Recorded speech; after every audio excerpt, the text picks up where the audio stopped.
ETH, we start with 1 hour chart. Okay, first of all, if we refer to my last video when the price was here, we mentioned that we're looking for the correction for the price to drop. Then from after the drop, we can look for buy. This is what we were talking, and this is what we should be in. Okay, now the question is, what's the next? Okay, from now, if we want to buy, we have to get the correction here before we look for buy. Why? Because of the possibility the price can reverse. Okay, why we have, I mean, right now I'm expecting them, I mean, I'm mentioning we have to get the correction for buy and the price can reverse. The reason is,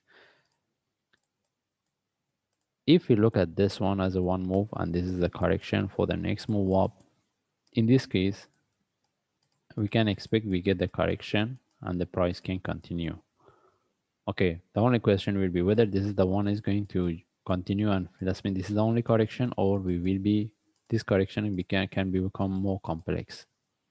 Okay, the another reason the price can, if the possibility of the price to drop, and if we want to trade, we need to get the sharp move with the correction for next move down is this.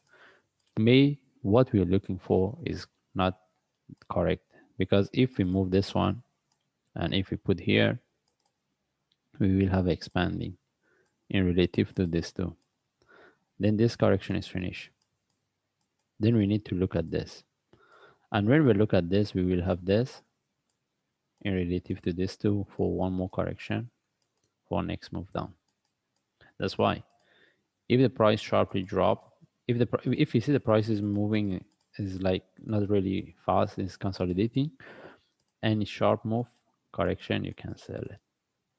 Okay, that's why we will have the two possibility, the way we're looking at this, whether this is the one with the expanding or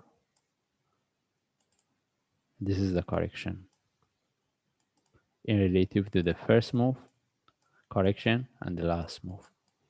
Okay, just now I'm explaining about the both option we have here. That's why at least we are clear that what's the next.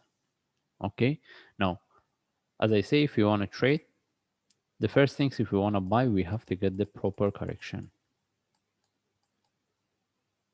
All right, before we take the buy. And if we get the buy, as long as the price comes to this level, we start to manage. But if you see the price is not moving really, I mean, is like corrective, any sharp move with a correction, we can look for sell for the next move to this low or break this low. Okay, anyway, that's mean if it to buy, we have to get the trade setup we need to be for the next move. Then we can consider what we have here, right, is correct, and then from there we can see what's the next word, whether we can get the continuation or not. Anyway, we just follow the chart and see what we will get from here. And also, if the price continue from here without giving us a trade setup, we cannot trade it and we just let it go. Anyway, we just follow the chart and see whether we can get any trade setup or not. Thanks.